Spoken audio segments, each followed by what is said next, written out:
இயேசுவில் என் அன்பு சகோதர சகோதரிகளே, ஆண்டவர் நாமத்திற்கு சோத்திரம். தினம் ஒரு ஜப வழியாக பேசிக்கொண்டிருப்பது உங்கள் அன்பு சகோதரன் பிரபு. எப்படிங்க இருக்கீங்க? இன்றைய நாள் எப்படிங்க போச்சு? உங்களுக்கு மகிழ்ச்சியாக இருந்தீங்களா? எப்போவுமே சந்தோஷமாக இருங்க. இருக்கிறத வச்சு நம்ம எப்படி சந்தோஷமாக இருக்கலாம் அதை யோசிக்கிறது இல்லைல்ல. தேவையில்லாத விஷயம் தான் எனக்கு வேணும், மற்றது தான் வேணும். நம்ம எது வேணுமோ அதுக்கு நம்ம முக்கியத்துவம் கொடுக்க மாட்டோம்ல. இல்லாததுக்கு நம்ம ஆசைப்பட்டுருக்கோம். இதுதான் நமக்கு நம்ம ஆண்டவராகிய இயேசு கிறிஸ்து கொடுத்த வாழ்க்கை. இதுதான். இதை நம்ம எப்படி சந்தோஷப்படுத்தலாம்? இல்லை இதுக்கு மீறியும் சந்தோஷம் இருக்குது அப்படின்னு சொல்லி என்ன பண்ணுறோம்? பிடிச்ச விஷயங்களுக்காக நம்ம ஓடிட்டுருக்கோம். எல்லாமே பார்க்குறதுக்கு அழகாக இருக்குது, எல்லாமே வாங்கணும். எனக்கு வாங்கிறதுக்கு போதிய வருமானம் இல்லை. என்ன பண்ணலான்னு சொல்லி இன்றைக்கி தப்பான முடிவுகள், தவறான வழியை நோக்கி போகிறதுக்கான வாய்ப்பு நிறைய இருக்குல்ல. காரணம் என்னென்னா, நான் ஐஃபேன ஒரு வாழ்க்கை வாழணும்பா, எளிமையாக நான் வாழக்கூடாது, எல்லாருக்கிட்டையும் எல்லாமே இருக்குது, என்கிட்ட ஒன்றுமே இல்லை அப்படின்னு சொல்லி மனசில் ஆழமாக பதிஞ்சிச்சுன்னா ஆகும். தப்பு பண்ண கண்டிப்பாக தோண்டும். இன்றைய நாள் நம்ம ஆண்டவராகிய இயேசு கிறிஸ்து உனக்கு நான் கொடுத்த அழகான ஒரு ஆசீர்வாதமான ஒரு வாழ்க்கையை நீ மாற்ற போகிற. இன்றைக்கி எதுவுமே இல்லாதவங்க கூட வாழ்க்கையில் ஜெயிச்சிருக்கான்ல. சென்னைக்கு வரும்போது ஒன்றுமே இல்லைங்க. சும்மா உதாரணத்துக்கு சொல்கிறேன், நான் வெறும் கையோடு தான் வந்தேன். என்ன பண்ணலான்னு யோசிக்கும் போது பார்க்கும்போது சாப்பிட்ணுமே, இந்த வயிற்றுக்கு ஏதாச்சும் பண்ணுவேன்னு சொல்லி நான் பிச்சை எடுக்கல. ஒரு டீக்கரில் போய் என்னங்க பண்ணேன், எச்சு கிளாஸ் கழுவுனேன். அப்படியே படிப்படியாக வாழ்க்கையில் முன்னேறினா 4-5 பிரான்ச் வச்சுருக்கேன் அப்படின்னு சொல்லும் போது இன்றைக்கி கஷ்டப்பட்டவங்க வாழ்க்கை எவ்வளோ சூப்பராக இருக்குல்ல. கஷ்டப்படாமல் எதுவுமே கிடைக்காதுல்ல. எல்லாமே தான் வேணும். அதுக்கு என்ன பண்ணணும்? உழைக்கணும்ல. உழைக்காமல் எதுவுமே கிடைக்காதுல்ல.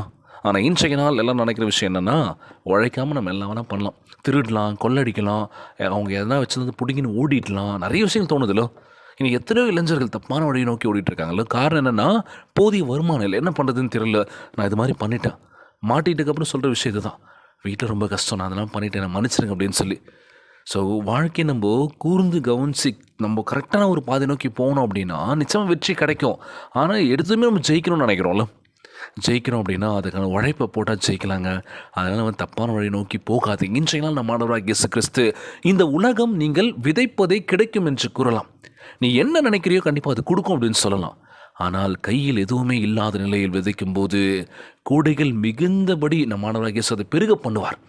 இன்றைக்கி கூடையில் எவ்வளோ இருக்கும். உதாரணத்துக்கு சொல்லணும் அப்படின்னா, வேதத்தை வாசிக்கின்ற பொழுது தெரியும், நம்ம ஆண்டவராகிய இயேசு கிறிஸ்து மலை மேலே நின்று போதிக்கின்ற பொழுது அங்கே வந்து மக்களுக்கு உணவளிக்கணுமேன்னு சொல்லும் போது தான் அங்கேருந்து ஒரு சிறுவனுக்கிட்ட 2 மீனும் 5 அப்பமும் இருந்துச்சு.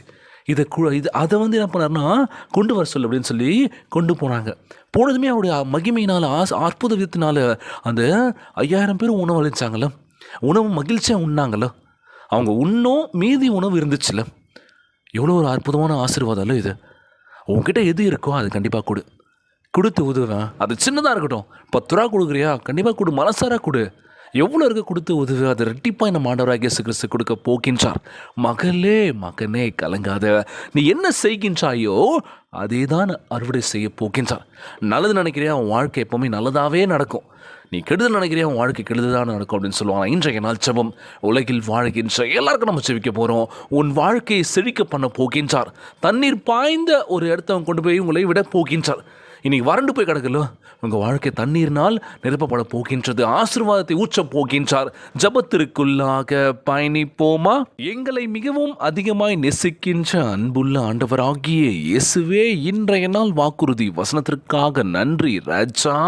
அன்புள்ள ஆண்டவரே, உம்முடைய வாக்குத்தத்த வசனத்திற்காக நன்றி அப்பா. ஆண்டவரே, இப்பொழுது எங்களிடம் உள்ளதை அது எவ்வளோ சிறியதாக காணப்பட்டாலும் அதை உம்மிடம் கொடுக்க வந்திருக்கின்றோம் அப்பா. உம்மிடம் அதை விருப்பத்தோடு அன்பான உள்ளத்தோடு கொடுக்கின்றோம் ராஜா. தயவு செய்து உம்முடைய மகிமைக்காக அதை பெருக பண்ணுவீராக. அநேகருக்கு ஆசீர்வாதமாக விளங்க வேண்டும் என்று ஜெபிக்கிறோம்ப்பா. கொஞ்சமாக இருந்தாலும் சரி, அதிலிருந்து கொடுப்பதற்கு எங்களுக்கு கற்றுத்தாரும் ராஜா. நீர் பெருக பண்ணுவீர் என்று விசுவாசத்தோடு விதைப்பதற்கு உதவி செய்யுங்க தகப்பனே. ஆண்டவரே, நீர் எங்களுக்கு நல்ல உடல் உள்ள சுகத்தை தருவீர் நம்புகிறேன் சப்பா. எங்கள் ஆத்மாவுக்கு தண்ணீரை பாய்ச்சி எங்கள் வாழ்க்கை உம்முடைய மனதுருக்கத்தால் சாட்சியாக மாறும்படி மற்றவர்களுக்கு தண்ணீரை பாய்ச்சுவதற்கு எங்களை ஆசீர்வதிப்பீராக. இந்த ஜபத்தை கேட்டுக்கொண்டிருக்கின்ற அன்பு சகோதர சகோதரிகள், என் அன்பான உறவுகள் எல்லோரையும் பார்த்துக்கோங்கப்பா. யாருக்கும் எந்த கஷ்டங்கள் துன்பங்களை கொடுத்துடாதீங்க ராஜா. நோய் நொடியினால் அவதிப்பட்டு கொண்டிருக்கின்ற ஒவ்வொரு சகோதர சகோதரிகளை உமது கரங்களால் தொட்டுதலை அகற்றி போடுவீராக. உம்மால் கூடாத காரியம் ஒன்றும் இல்லை ஆண்டவரே. எல்லோரையும் பார்த்துக்கோங்கப்பா. உம்முடைய பிள்ளைகள் கண்ணீரும் கவலையுமா ஜெபிக்கின்ற ஒவ்வொரு வேளையிலும் கண்ணீரை துடைப்பிற நம்புகிறேன் இயேசப்பா. எல்லோரையும் பத்திரமாய் பார்த்துப்பிற நம்புகிற ஆண்டவரே. இன்றைய நாள் ஜெபம் இயேசுவின் விலையேற பெற்ற நாமத்தினாலே ஜெபிக்கின்றேன் நல்ல பிதாவே. ஆமேன், ஆமேன். இயேசுவுக்கே புகழ், இயேசுவுக்கே நன்றி. மரியே வாழ்க. God bless you all.